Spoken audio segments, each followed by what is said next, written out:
All of a sudden, I heard a big explosion. A mysterious flaw brings down a Boeing 737. There's something going on that left no marks, no calling card. Shortly after takeoff, a powerful explosion rips apart TWA Flight 800, igniting controversy about what really happened. If anybody thinks that this chairman is involved in any kind of cover-up, they're damn wrong. Conflicting commands put two jets on a collision course. Descend. And the devastation provokes a violent act. It was a crime of almost unimaginable magnitude. Terrifying crashes and the dramatic investigations. The Navy is a suspect. True-to-life animations reveal the critical moments that lead to disaster.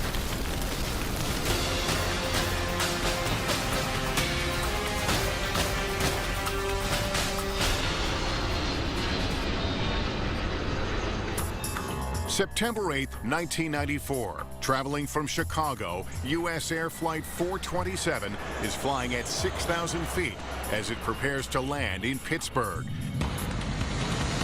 When suddenly, the Boeing 737 spirals out of control.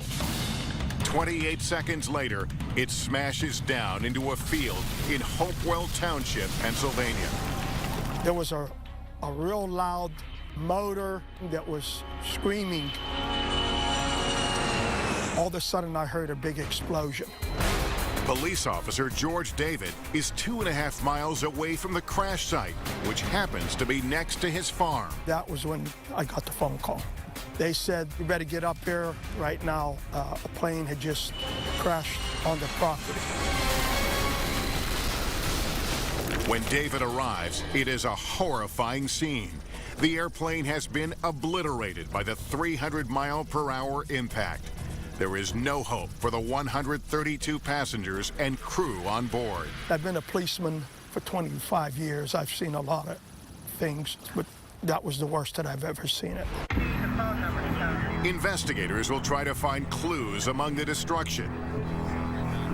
It's a daunting task for the NTSB investigator in charge, Tom Howiter. It was the first time that the U.S. NTSB team had to wear biohazard suits to go on site.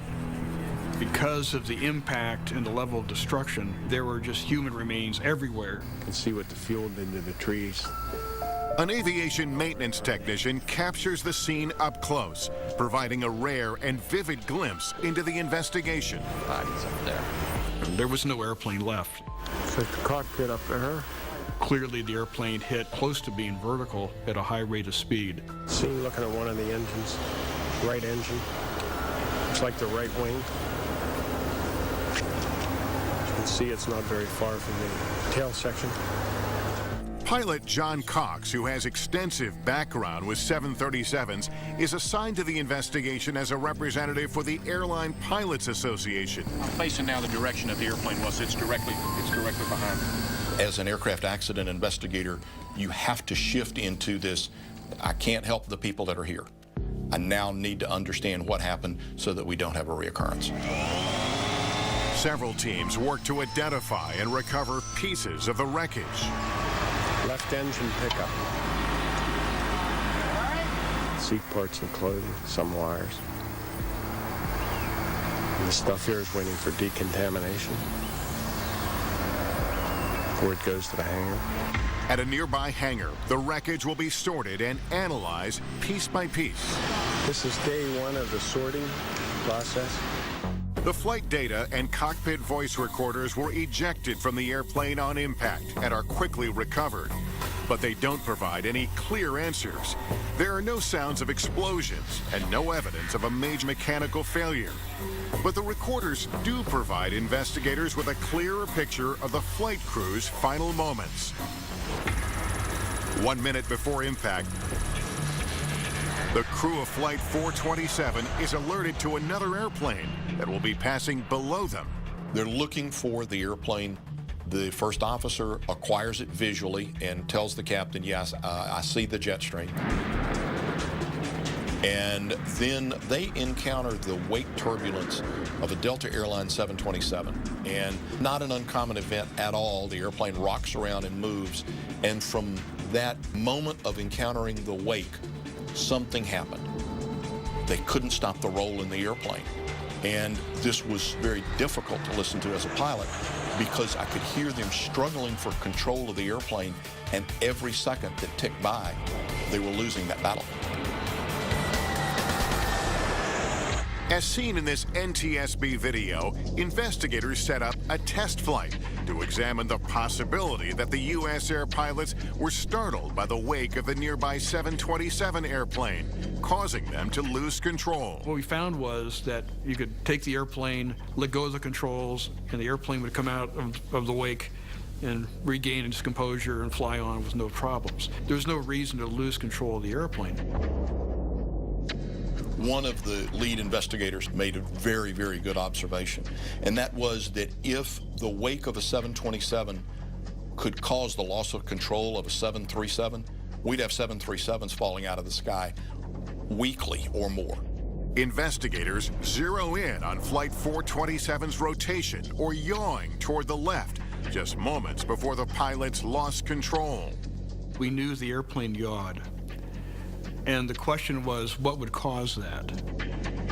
And it quickly became apparent that the only device that could make the airplane yaw the way it did is the rudder. That's what it's designed for. The rudder is positioned at the tail of the Boeing 737 and is used by pilots to control the plane's movement to the left and right. Trying to determine how the rudder could have malfunctioned, investigators test every theory they have. There were a couple of people on the airplane that were very heavy, and someone said, well, what would happen if the floor gave way and a passenger stepped on a control cable? Could that have done it? And so we did a test, and that quickly became obvious that that event couldn't happen. The amount of weight required was too great. So we looked at all kinds of bizarre potential failures. You name it, everything was considered, and one by one we eliminated them. We felt confident that there was a rudder issue, but we didn't know what it was. There's something going on back in the tail of the airplane we don't understand. I had described it as a gremlin that left no marks, that left no calling card. But it's not the only unsolved accident weighing on investigators. 3 years earlier, an amateur photographer captures the burning wreckage of United Flight 585 in Colorado Springs. The crash kills all 25 people on board. The safety board could not determine exactly what caused the accident. People started linking US Air 427 to United 85. Both airplanes are on approach. Both airplanes suddenly rolled and dove into the ground for unknown reasons. And the two flights have something else in common. Both airplanes are Boeing 737s. The most widely used jet in the world. The second time something unexpected had happened and resulted in the loss of an airplane. If another one went down, they were going to ground the airplane. And the ramifications for grounding the 737 were unbelievably severe. This sets off a global economic catastrophe. We had to find out what happened. Coming up, another Boeing 737 ends up in serious trouble. Could that crisis lead to a break in the case?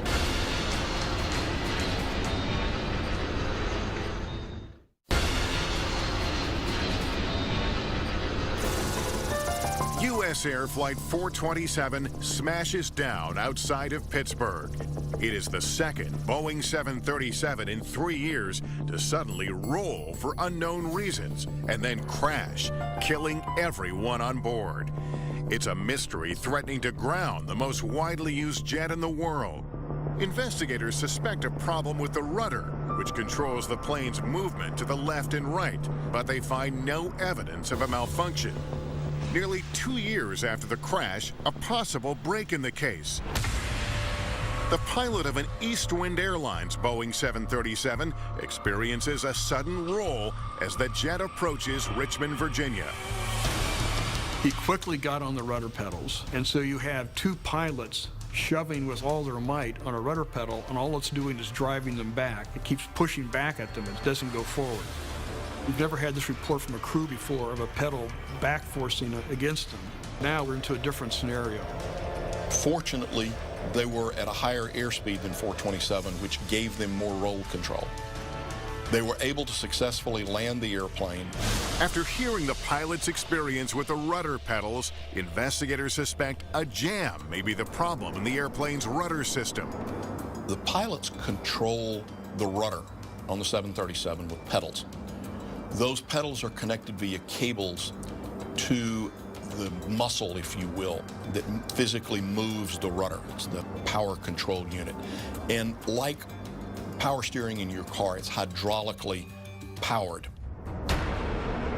About the size of a soda can, the Power Control Unit, or PCU, houses a set of valves called the dual servo valve. This directs hydraulic fluid to move the rudder. This is the dual servo valve from a power control unit. The pilot inputs go into the arms here, and just by moving back and forth across these openings, it would redirect the fluid. In the days after the U.S. Air accident, investigators recovered Flight 427's PCU from the crash site. Seems intact. Some of the brackets broken.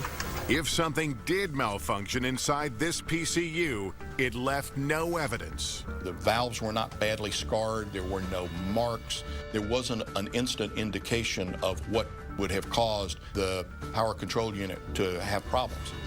Investigators run a battery of tests on the PCUs from U.S. Air 427 and East Wind Airlines, trying to determine if the units can jam. What they find is even more alarming. Not only can the PCU jam, but it can then deflect the rudder in the opposite direction. If you jammed the secondary valve just slightly off neutral, you could cause the valves to basically misalign and port hydraulic fluid in the wrong direction, so the rudder reversed operation. And this would be like driving your car and you turn to the left and the car goes right.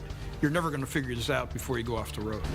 Investigators had found a lethal malfunction in a valve the size of a pencil, capable of bringing down a Boeing 737. The malfunction leaves no marks or scars, almost as if it never happened, matching exactly what investigators found in U.S. Air 427. And all of a sudden, you put the reversal scenario in, and all started coming together that all these parts now fit.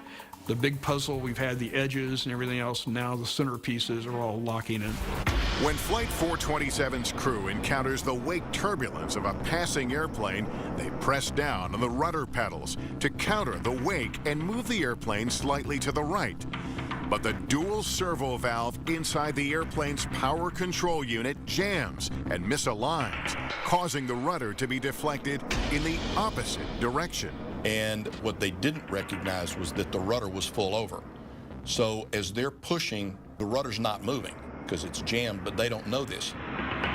And then the nose starts to fall through, and the crew pulls back to bring the nose up, and the airplane just enters basically what looks like a spin into the ground. The pilots of 427 faced a condition they had never heard of, they weren't trained for. From a pilot standpoint, you never consider the possibility that if you turn to the right, the airplane's going to go to the left. They didn't have a long time to sort it out, and they had around the 13 seconds to diagnose the problem, deal with it effectively. It takes 4.5 years, one of the longest accident investigations in aviation history, to solve the mystery of U.S. Air Flight 427. With it, investigators are able to bring closure to another cold case, United Flight 585, the other Boeing 737 that crashed 3 years earlier. The rudder system on the 737 fleet has been completely redesigned. It's a very different system now than it was at that time. There's a lot of changes also to flight crew training, more hands-on flying, being ready to recover from unusual upsets and unusual events. History's proven us to be right. There has not been another occurrence of a rudder hardover since, and I think we made a good airplane even better. Coming up, one of the most infamous aviation disasters in history. And he saw what appeared to be a flare going straight up. What really happened to TWA Flight 800? Microscopic explosive traces of unknown origin have been found. July 17th, 1996. Beachgoers and boaters are enjoying a summer evening at twilight on Long Island, New York. Nearby, at JFK Airport, a Boeing 747 is taking off, carrying 230 passengers and crew headed for Paris. Less than a minute later, as TWA Flight 800 is climbing over the Atlantic, there's an explosion. The force rips the airplane apart. Other pilots in the area begin reporting what they've seen to air traffic control. We just saw an explosion up ahead of us here. Someone's about 16,000 feet or something like that. It just went down to the water. Rescue teams scour the area for survivors, but no one is found alive. As dusk turns to dark, all that can be seen of the Boeing 747 is the burning debris and jet fuel on the surface of the water. We seen the big flames. We didn't expect to see that. Right when we seen that, we knew it was going to be pretty bad. We found our first victim. And there was a female in bad shape. As the wreckage burns, so does speculation that there may have been a bomb on board the plane. You have to remember the time. This had been the first attempt at the World Trade Center. And I think terrorism was just getting on people's radars. By morning, eyewitness accounts point to yet another alarming possibility: a missile. We saw what appeared to be a flare going straight up. And then we seen this white glowing thing, and then a big ball of fire come out of it, and 2 pieces on fire fell into the water. The NTSB sends a GO team to determine what brought down the plane, while the FBI launches a criminal investigation. If it is a terrorist event, we then have the challenge to find out who the perpetrators were, who the cowards were that did this. From the safety board point of view, we want to know, is it possibly just an aviation safety issue we need to know about? And so there became 2 investigations, one for the FBI and one for the NTSB. The first challenge for investigators, recovering the victims and the wreckage submerged more than 150 feet in the Atlantic Ocean. To do this, investigators employ the resources of the U.S. Navy. It will be one of the largest diver-assisted salvage operations ever conducted. It is both difficult and dangerous. I talked to the grapple master diver, and he was talking about that it was like diving in razor blades. As pieces of the wreckage are recovered and examined, investigators find what could be a frightening break in the case. Microscopic explosive traces of unknown origin have been found.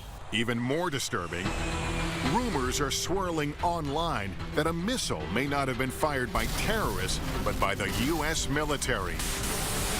The FBI investigates the claims, scrutinizing U.S. naval vessels in the area at the time of the crash, but they find no evidence. But I can assure you that we've looked at every angle, every possibility, and the military of this country has had nothing to do with this horrendous tragedy. But proponents of the friendly fire theory believe there's been a cover-up. The Navy is a suspect. Let's go. Come on. The Navy is a suspect. Why should they be involved in the investigation?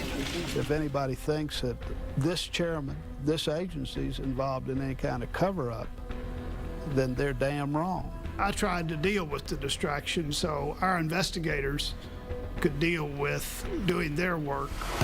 Investigators have been recovering as much of TWA Flight 800 as they can, pulling pieces from the bottom of the ocean and transferring them to a hangar where they will attempt to reconstruct the aircraft. To see that massive jumble and wires certainly brought home to me how difficult it's going to be to try to put that all back together again. Investigators recover hundreds of pieces of the wreckage, an astounding 95% of the airplane. When they finish assembling this massive puzzle, it is the largest aircraft reconstruction in history. When an explosive device goes off in close proximity to metal, it leaves behind very small craters and localized melting and all kinds of soot patterns and things like that. We were able to determine that there was absolutely no evidence that a bomb exploded close to the structure, and also that there was no evidence that any kind of particle might have penetrated from a missile that exploded nearby. Looking inside the airplane, we had all of the human remains x-rayed, looking for fast particles of an explosion that have been captured by the body. All the seat cushions, all the other parts we had examined, looking for the evidence of an explosion, whether shrapnel flying about. We didn't see that in any evidence we saw coming back. As for the traces of explosive residue found, investigators believe it could have been transferred from military ships that transported the wreckage from the crash site. After 16 months, the FBI closes their parallel investigation. The team conducted a total and thorough investigation. 1, there was no evidence of high explosive damage. 2, there was no evidence of explosion of a missile warhead. 3, there was no evidence of missile impact. If it isn't a criminal act, then what brought down TWA Flight 800? And how can the eyewitness accounts be explained? Coming up. We were all surprised that it didn't take a lot of energy to ignite these vapors.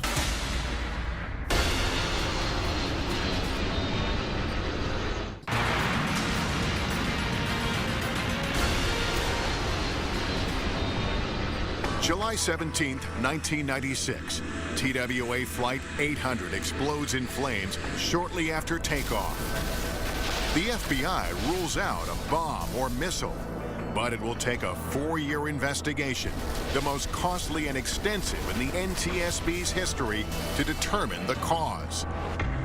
After pulling debris from the ocean, investigators conclude that the airplane broke apart into 3 distinct sections. The front section of the airplane containing the cockpit and the first-class areas broke off, and that just fell to the ground.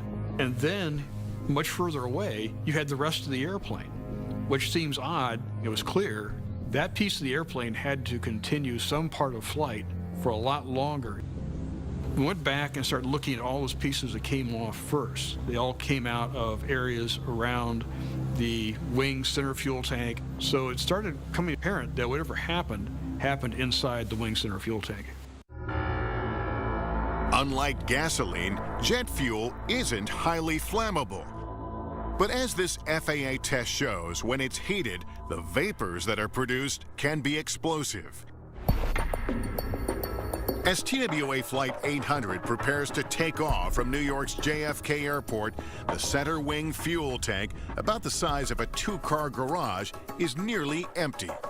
All that was in that fuel tank was basically just residual fuel, just a small amount of fuel sloshing around the bottom of the tank.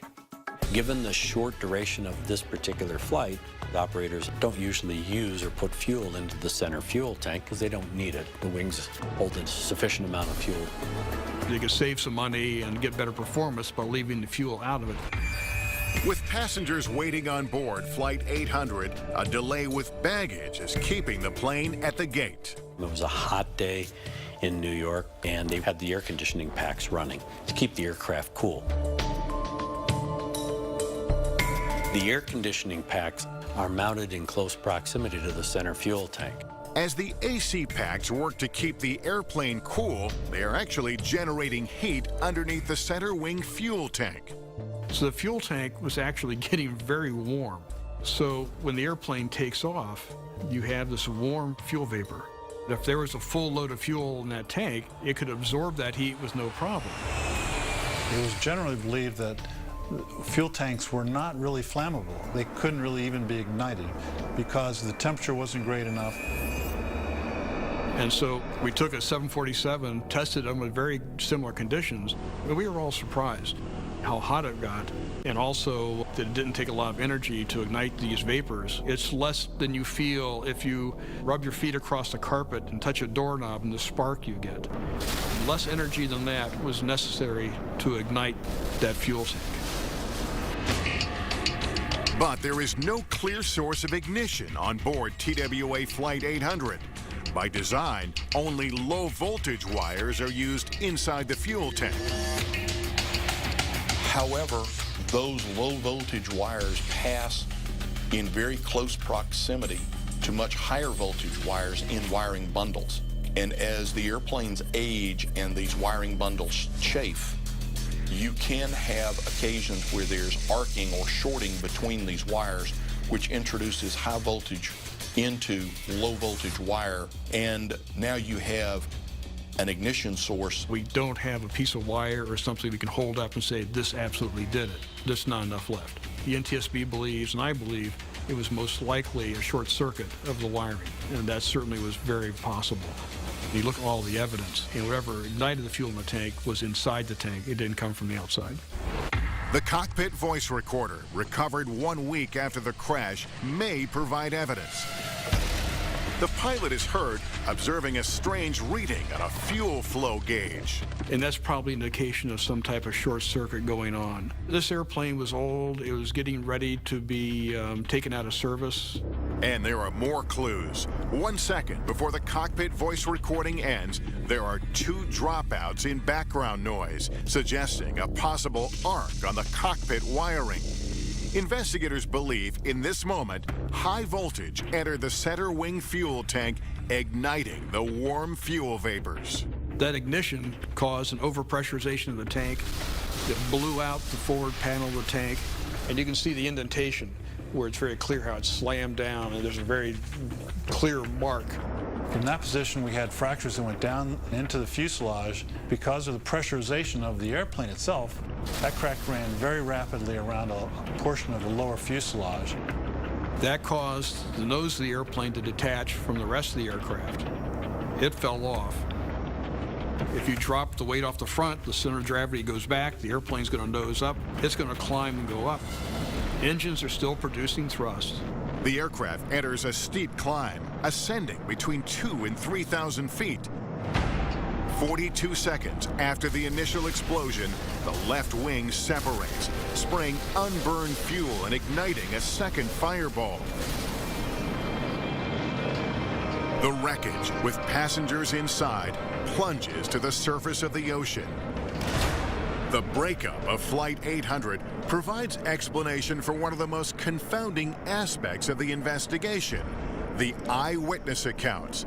Many described an ascending streak of light, moving to a point of a large fireball that then splits into 2. The sound happened first, and then the fireball. What's really interesting looking at the witness statements was how many witnesses reported they heard the explosion and looked that direction and saw the fire coming down. Now, if you take a look at the distance between the speed of light and speed of sound, it was quite clearly that the explosion happened some time before they heard it. And so when they heard the explosion, that already happened some time ago. And so when they turn and look, they're seeing the aftermath. They're seeing the fire after the explosion. They didn't see the initial event itself. Investigators believe that the ascending streak of light that eyewitnesses described is the main fuselage still climbing after the initial explosion. Despite the NTSB's findings, theories persist of a bomb or missile attack on TWA Flight 800. It is unfortunate that a small number of people pursuing their own agendas have persisted in making unfounded charges of a government cover-up in this investigation. I look back and I am in awe of the cooperation and coordination of the thousands of people that were involved and touched this investigation. That's why I feel so strongly when anyone questions the patriotism or the responsibilities that were exercised by the investigators of TWA 800. Everyone understood that 230 lives had been lost, and it was up to them to do the very best they could to answer the question, why? As a result of the NTSB's findings, major safety improvements are implemented with both aircraft design and maintenance. We now have inerting systems in center fuel tanks so that if there is not fuel in them, that there is an increased amount of nitrogen, which is non-explosive, that is manufactured on the airplane and then directed into the fuel tank. Aging aircraft wiring maintenance programs have been significantly improved. That's a direct result. For the families of the victims, the tragedy leads to the passage of the Family Assistance Act, forever changing how loved ones are treated after transportation disasters. Families will know exactly where to go and who will speak for the government when they have lost a loved one. It took the events of TWA 800 and the action of President Clinton to ensure that their loved ones were given the proper respect when people have a loss and a tragedy like that. Coming up. Descend. Two jetliners on a collision course. The closure rate is 16 miles a minute. You could not visually avoid the collision. And the devastation will spur a deadly act of violence. This vigilante approach is an impediment to aviation safety for all of us.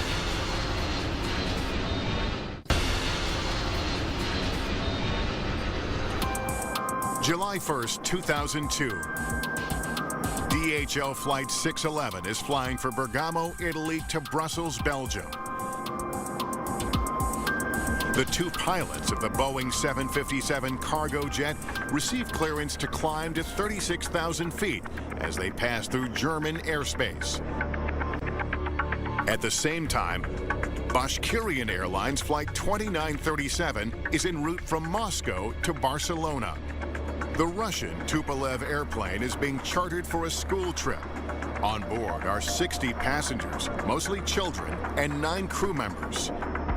The flight enters German airspace flying at 36,000 feet, the same flight level as the DHL cargo jet. The two airplanes are on a collision course. Despite being over Germany, the airspace is controlled from Zurich by the private Swiss airspace control company Skyguide. Air traffic controller Peter Nielsen is the only person handling the airspace at the time. His colleague has taken a break, leaving him to monitor two screens several feet apart. This is against regulations, but a common practice known and tolerated by Skyguide management.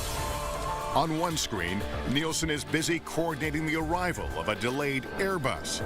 He doesn't notice that on the other screen, there is a conflict between the Russian airplane and the DHL cargo jet. The controller was overloaded. He had a lot of responsibility, and an overloaded controller is more prone to make errors.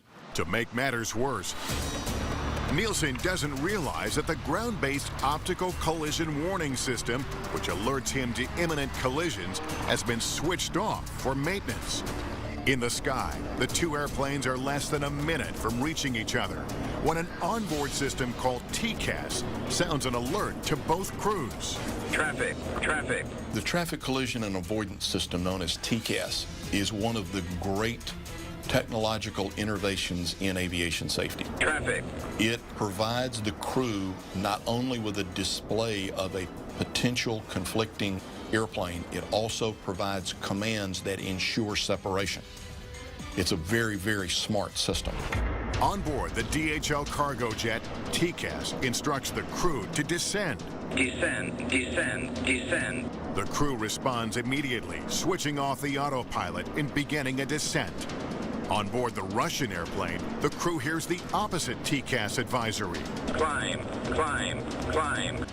The two TCAS units coordinated those commands to maximize the separation as quickly as possible. For this system to work, both pilots have to follow the commands of the TCAS. When Nielsen discovers that the two airplanes are in danger, he contacts the Russian crew. Unaware that TCAS is issuing an advisory to climb, he instructs them to do the opposite and descend by 1,000 feet. When you have conflicting commands, there is a short interval which the decision is which one are we going to follow. It was not a fully implemented standard around the world where when the automated system said to take corrective action that the pilots automatically followed without question. Russia, their policies and procedures basically told the pilots that the air traffic controller has prominence or precedence, not the automated system. The Russian crew is conflicted, but they follow the instructions of air traffic control and begin descending. You have one flight crew who's following the automation. You have another flight crew who's following instructions by the air traffic controller. Now you have both airplanes descending instead of avoiding each other by one climbing and one descending. The DHL cargo jet and the Russian airplane are closing in at incredible speeds. You're talking airplanes that are moving basically 400, 500, 600 miles an hour. Well, the closure rate is 16 miles a minute. It's much faster than most people can imagine. So all of a sudden now, decision-making is very compressed because you don't have a lot of time. In the dark of night, the pilot's visibility is less than 7 miles. From the time that you could see the airplane, recognize it was a potential conflict for collision and avoid it, there wasn't enough time. The airplanes had physically covered so much ground that you could not visually avoid the collision. Coming up, critical moments before a devastating collision. And the investigation takes a deadly twist. It was a crime in my mind of almost unimaginable magnitude. DHL cargo jet and a Russian chartered flight with 69 people on board, most of them children on a school trip, are on a collision course. The onboard traffic collision avoidance system, or TCAS, has issued coordinated commands. Climb, climb, climb, descend, descend, descend. Unaware of the TCAS commands, the air traffic controller instructs the Russian crew to also descend. Now, the two airplanes are seconds from disaster. By the time they see each other, it's too late. At nearly 35,000 feet, the two airplanes collide at almost a right angle. The DHL Boeing 757's vertical stabilizer slices completely through the fuselage of the Russian airplane. Many of the passengers are pulled from the aircraft as it plunges toward the ground. In the nose of the airplane, the crew loses consciousness from the high-speed fall. The DHL cargo jet has lost more than 80% of its vertical stabilizer. The pilots struggle to control the aircraft for another 2 minutes before they crash. The airplanes strike the ground north of the town of Oberlingen, Germany, with some pieces of the wreckage landing only feet from houses. No one on the ground is injured, but all 71 people on board both airplanes are killed. Nearby, the directors of a school for children with special needs hear the crash. I heard a loud bang and thunder, and I thought, strange, is that a storm? But it couldn't be really.